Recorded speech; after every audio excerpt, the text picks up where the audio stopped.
आज का जो टॉपिक है वो है टोटल इंटरनल रिफ्लेक्शन, यानी पूर्ण आंतरिक परावर्तन।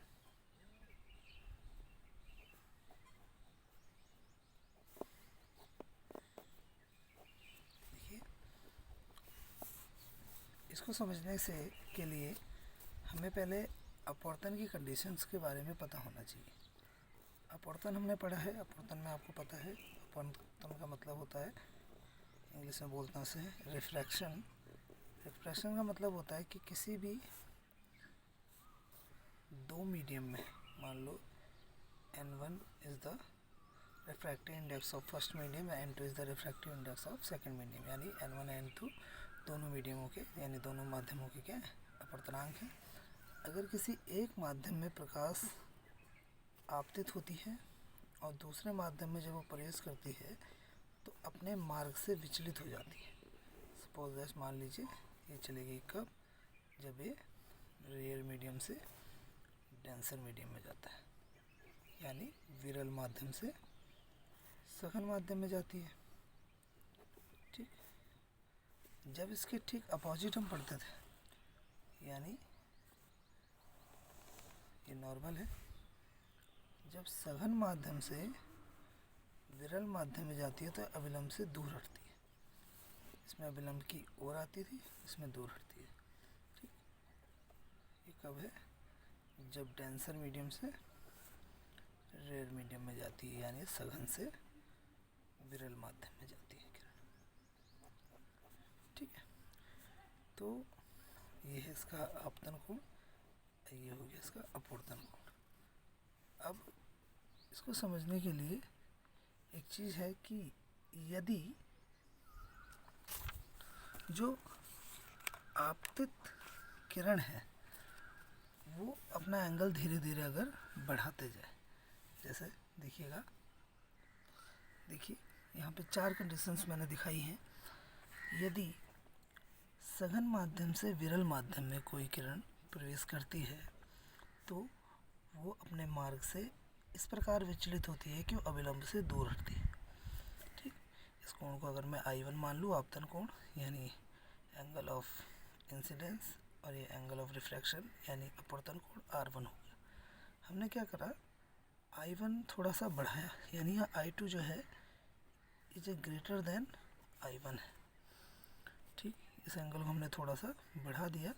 जैसे ही बढ़ाया तो R2 भी बड़ा हो जाएगा R1 से। ठीक, इस एंगल को हमने थोड़ा और बढ़ा दिया। देखिए, अभी यहाँ से जा रहा था, अब थोड़ा और ऊपर चल जाएगा।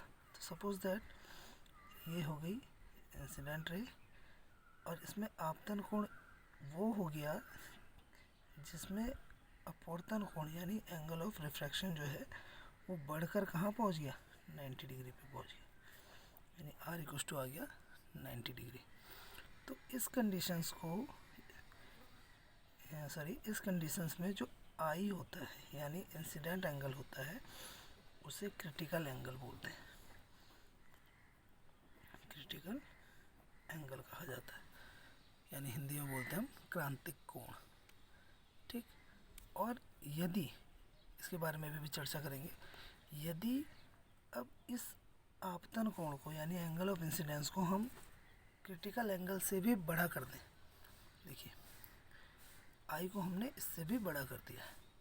बड़ा करा है तो क्योंकि यहाँ से पहले जा रही थी, जो रिफ्रैक्टेड रे थी वो कहाँ से जा रही थी, 90 डिग्री के एंगल से जा रही थी। अब ये और ज़्यादा ऊपर चल जाएगी क्योंकि इसने नॉर्मल से और अवे जाना है।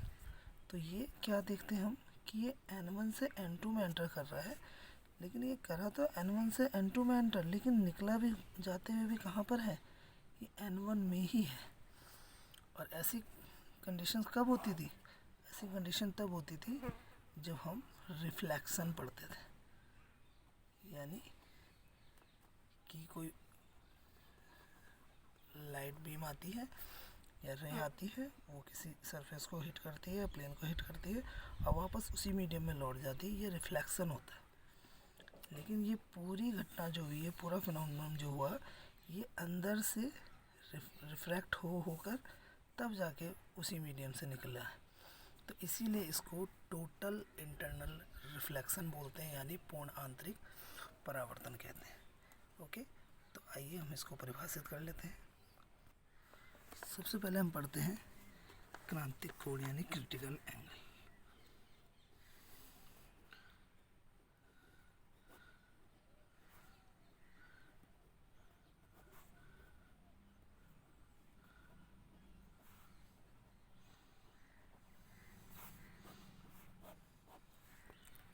क्रिटिकल एंगल होता है कि विरल माध्यम, जब कोई प्रकाश किरण किसी सघन माध्यम से विरल माध्यम में प्रवेश करती है, तो यदि उस समय उसका अपवर्तन कोण समकोण हो, तो इस स्थिति में आपतन कोण का मान क्रांतिक कोण कहलाता है। क्या लिखेंगे हम कि when light beam enters the rear medium through a denser medium,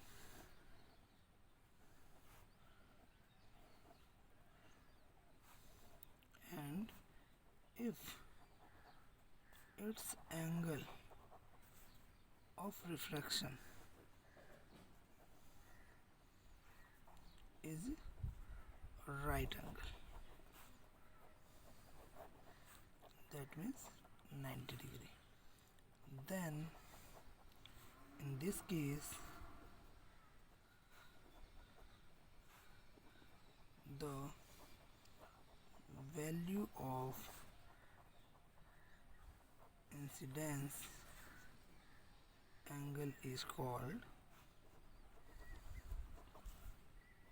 critical angle.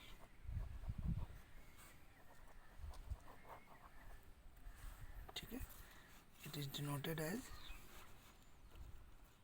IC or only C।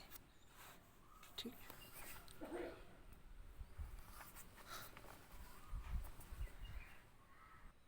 अब आ जाता है हम पूर्ण आंतरिक परावर्तन की डेफिनेशन कि जब कोई प्रकाश किरण किसी सघन माध्यम से विरल माध्यम में प्रवेश करती है और यदि उसका आपतन कोण का मान क्रांतिक कोण से अधिक हो, तो वो प्रकाश किरण वापस उसी माध्यम में अपवर्तित हो जाती है, जो कि लगता है कि परावर्तित हो रही है।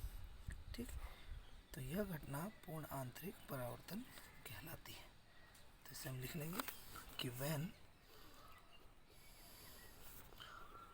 Light beam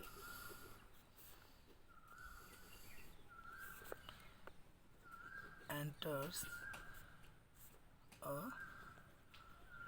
rear medium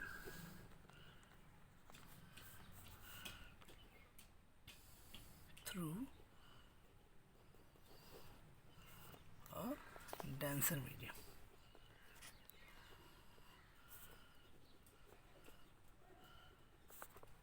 and in such a state, यानी इस स्थिति में if its angle of incidence is greater than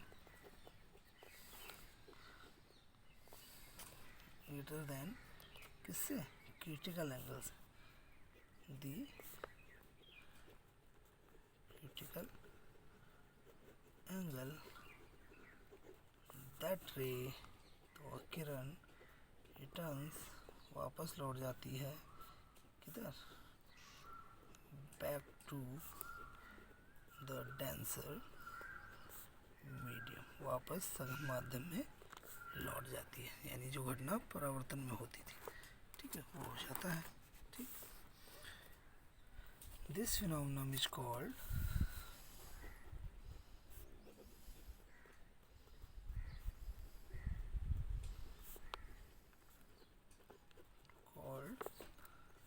total internal reflection of light। ठीक है स्टूडेंट्स, बहुत ज़्यादा इम्पोर्टेंट है, कई बार आपके पेपर में पूछा गया है, तो ध्यान रखिएगा। हमारा जो अगला टॉपिक आता है वो आता है लेंस। लेंस क्या होता है? लेंस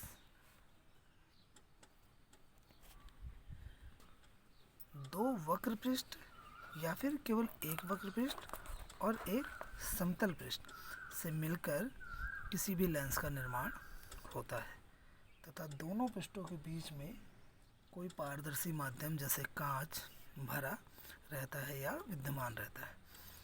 इससे जो आकृति मिलती है हमें, इसे हम लेंस कहते हैं। अमूमन हम लोग लेंस कांच का मिलता है हमें, ये प्लास्टिक के लेंस भी होते हैं। ठीक है, तो देखिए लेंस क्या होता है कि a lens is a found by joining two curved faces, यानी दो वक्र पृष्ठ और वन कर्व्ड या फिर एक कर्व्ड वक्र पृष्ठ एंड अनदर फ्लैट यानी प्लेन, ठीक है, पृष्ठ होता है। एंड ट्रांसपेरेंट यानी पारदर्शी माध्यम मीडियम लाइक ग्लास जैसे कांच is filled between two faces, दोनों फेसों के बीच में भरा रहता है, उसे हम लेंस कहते हैं। Generally lens have two types, मुख्यतः जो लेंस होते हैं दो ही प्रकार के होते हैं, होते बहुत सारे हैं लेकिन हम दो के बारे में ही पढ़ते हैं, कॉनकेव और कॉन्वेक्स, यानी अवतल और उत्तल। ठीक है, इसको बोलते हैं अवतल लेंस, ये होता है उत्तल लेंस। ठीक है, देखिए ये हो गया अवतल लेंस, क्योंकि इसमें दोनों तरफ का रिफ्लेक्टिव सरफेस जो है ये दोनों तरफ क्या है, इनवर्ड कर्व्ड है, और इनवर्ड वाला हमेशा कॉनकेव होता था, और ये दोनों तरफ से उभरे हुए हैं, ये होते हैं कॉन्वेक्स। ठीक, इसकी एक और डेफिनेशन हो सकती है कि कॉनकेव लेंस क्या होता है कि जो किनारों से मोटा और बीच से पतला होता है उसे हम कॉनकेव यानी अवतल लेंस बोलते हैं, और जो किनारों से पतला और बीच से मोटा होता है उसे हम उत्तल लेंस बोलते हैं। ठीक है, ये तो था सिंपल, हमने 10th में भी पढ़ा है। अब आ जाते हैं मेन टॉपिक पे, जो कि बहुत ज़्यादा इम्पोर्टेंट है और बोर्ड में कई बार लगभग हर वर्ष पूछा जाने वाला प्रश्न है, लेंस मेकर फॉर्मूला। आइए देखिए, आ जाते हैं, बहुत ज़्यादा इम्पोर्टेंट है, बोर्ड में कई बार पूछा गया है। और स्टूडेंट्स, मेरा सेकंड पार्ट पहले पढ़ाने का मतलब ही यही है, क्योंकि अगर हम बोर्ड के मार्क्स को देखें कि किस चैप्टर से सबसे ज़्यादा मार्क्स पूछे जाते हैं, तो मिनिमम 15 नंबर का जो है 15 मार्क्स का केवल इसी यूनिट से यानी इसी चैप्टर से पूछा जाता है बोर्ड में, यानी 70 में से आपका लगभग 15 नंबर तक का इसी चैप्टर से आता है, और मैक्सिमम जाएंगे तो वो 20 या फिर 20 से थोड़ा बहुत अब वो भी चले जाता है, लेकिन मिनिमम 15 नंबर का इसमें से आना ही है। तो थोड़ा सा ध्यान दीजिएगा, जो कल हमने पढ़ा था कि refraction by a spherical surface, उस फार्मूले का भी यूज होना है इस फार्मूले में, और उसके बाद हमें लेंस मेकर फार्मूला, इसे हम कहते हैं refraction formula for a thin lens, यानी पतले लेंस के लिए अपवर्तन का सूत्र, बहुत इंपॉर्टेंट है, ध्यान दीजिएगा। आ जाइए, देखिए हम मान लेते हैं एक हम कॉन्वेक्स लेंस बना देते हैं,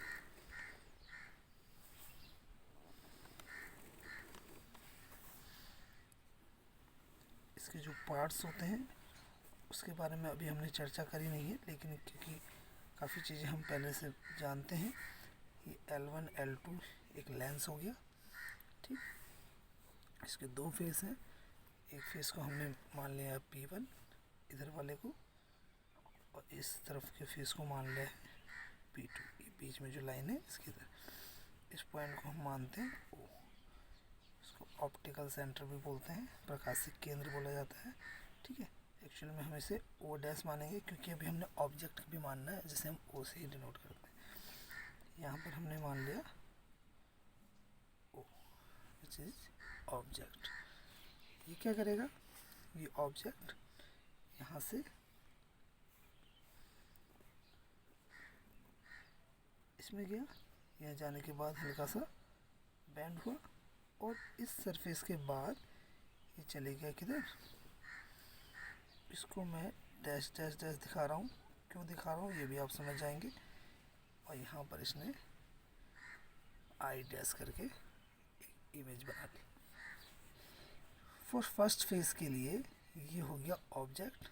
और अगर हम बात करें केवल इस फेज की P1 की, P2 को अगर मैं ऐसे छुपा दूँ तो ये ऑब्जेक्ट जैसे ही इस लेंस में एंटर करा तो यहाँ पे क्या हुआ, रिफ्रैक्शन हुआ। रिफ्रैक्शन होने के बाद इसकी इमेज कहाँ बन गई, I1 पर बन गई, सॉरी आई डैश पर बन गई। और क्योंकि इसमें सेकंड फेज भी है, P2 भी है, ठीक, तो P2 के लिए ये आई डैश जो होता है वो ऑब्जेक्ट का काम करता है। यानी अब P2 फेस के लिए वो ऑब्जेक्ट ना रहेगा बल्कि आई डैश ऑब्जेक्ट हो जाता है। और आई डैश इस P2 फेस के कारण ऑब्जेक्ट का काम करेगा और इसका जो इमेज बनती है फिर ये गया यहाँ और इसकी इमेज इधर बन जाती है, इसको हम केवल आई से डिनोट करते हैं। ठीक, ये सब हो गया। अब हम इसको देखिए, क्योंकि ऑब्जेक्ट था हम इसे यू मान लेंगे यहाँ तक, ठीक है। और यहाँ से यहाँ तक क्योंकि ये डैश वाली वैल्यू है तो इसे हम बी डैश मान लेते हैं। और ये वाली डिस्टेंस को हमने मान लिया v, ठीक, ये हमने मान लिया है। और आपको पता है क्योंकि ये माध्यम जो है हवा है यानी एयर है और ये है ग्लास, कांच, ठीक है। तो मीडियम यानी ये एक मीडियम हो गया, दूसरा मीडियम का ये वापस फिर से कौन सा मीडियम आ गया, फिर से एयर मीडियम आ गया, ठीक है। अब आ जाते हैं हम आगे। देखिए जहाँ पे L1 L2 जो है ये कॉन्वेक्स लेंस है यानी उत्तल लेंस है, वो हो गया बिंदु वस्तु यानी ऑब्जेक्ट पॉइंट, ठीक। आई डैश इक्वल टू हो गया यहाँ पे इमेज ऑफ ओ, किसके द्वारा बना है, ठीक है, found by P1 face of convex lens, okay, यानी P1 फेस के द्वारा बना हुआ प्रतिबिंब। और आई क्या है, आई है image of I dash found by P2 face of convex lens, okay, ठीक। अब आ जाते हैं हम, इसलिए let O dash equal to मान लिया हमने माइनस यू, आपको पता है माइनस लेते हैं, ठीक है। ओ डैश आई डैश हमने मान लिया V dash, O dash I हमने मान लिया, ठीक है। अब हमने कल जो पढ़ा था गोले पृष्ठ के अपवर्तन का फॉर्मूला यानी reflection by formula of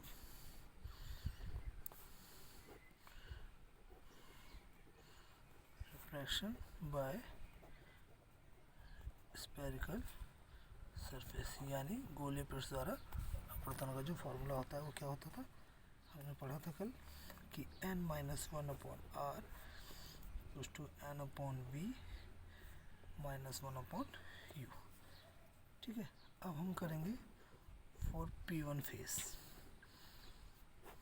P1 face के लिए पढ़ते हैं, ठीक है। P1 फेस के लिए जो है वो n इक्वल्स टू आ जाएगा इसके लिए, क्योंकि एयर से ग्लास में जा रहा है तो AN G लिख देंगे इसे, एयर से ग्लास में गया है। इसमें R भी है तो R के लिए यहाँ पे R1 लिख देते हैं। U है, U के लिए यहाँ पर U ही रहेगा और V के लिए यहाँ पर V डैश आ जाएगा, क्योंकि फर्स्ट केस के लिए मैंने आपको बताया था कि उसकी इमेज वहाँ बन रही है, इस तरीके से बताया ना, कि ओ है, फिर इसके लिए इसकी इमेज यहाँ बनी, तो ये वी डैश है, ये यू है, ठीक है, इस तरीके से, ठीक। तो इसलिए इसे पुट कर दो फॉर्मूले में, इसलिए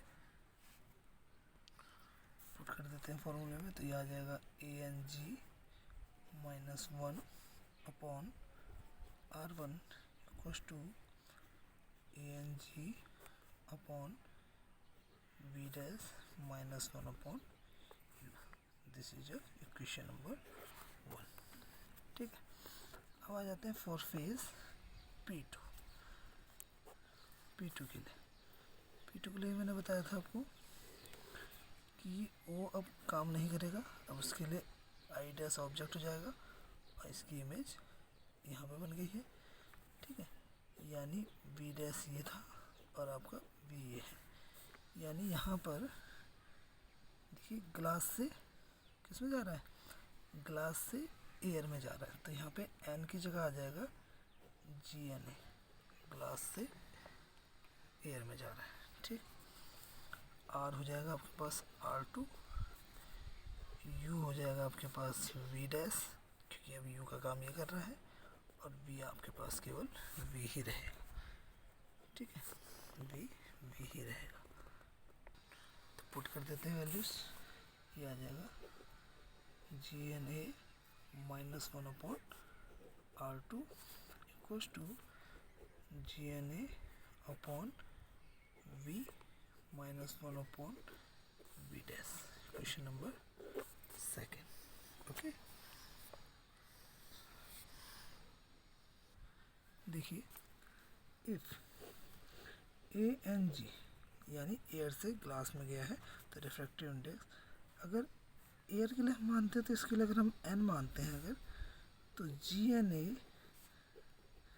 देन जी एन ए जो हो जाता है 1 अपॉन एन हो जाता है, ये हम पढ़ चुके हैं, ठीक है। तो इक्वेशंस क्या बन के आ जाएगी आपके पास, ये आ जाएगी इक्वेशन फर्स्ट बिकम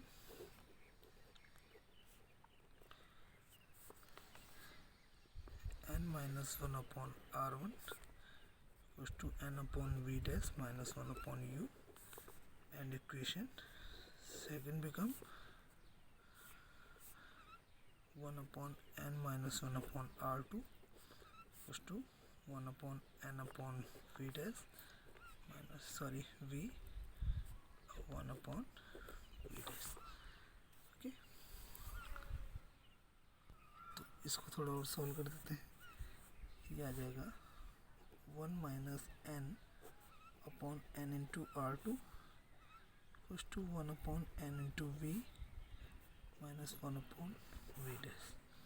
इसमें क्या करेंगे हम 1 अपॉन n कॉमन ले लेते हैं, अपन n कॉमन लिया तो ये बचे 1 अपॉन n अपॉन R2, इधर भी 1 अपॉन n अगर कॉमन लेंगे तो 1 upon V minus n upon V dash, क्योंकि ये 1 है या n नहीं था तो हम क्योंकि कॉमन ले लिया तो यहाँ आ जाएगा, ठीक। ये आ गया equation, 1 upon n to 1 upon n cancel, ये आ जाएगा 1 माइनस n अपॉन R2, बल्कि यहाँ पे हम करते हैं माइनस 1 भी कॉमन ले लेते हैं, माइनस कॉमन लिया तो ये हो जाएगा n minus 1 upon R2, okay, ठीक। ये हो जाएगा इक्वल्स टू में माइनस कॉमन लिया तो जो प्लस है वो माइनस हो जाएगा और जो माइनस है वो प्लस हो जाएगा, माइनस से माइनस कैंसिल, इक्वेशन बन के आ जाता है आपके पास n minus 1 upon R2 equals to n upon dash minus 1 upon, equation number 4 लेते हैं इसे, क्योंकि हम थर्ड ऊपर की एक इक्वेशन है उसको लेंगे थर्ड इक्वेशन हमने किसी लिए मैं दिखा देता हूँ आपको, ये इक्वेशन जो इक्वेशन 1 बन के आई थी थर्ड इसे ले लिया हमने, ठीक। ये हो गई fourth.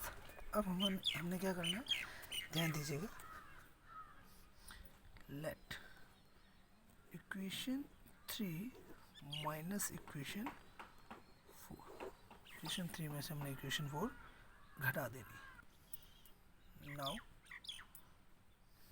we get third equation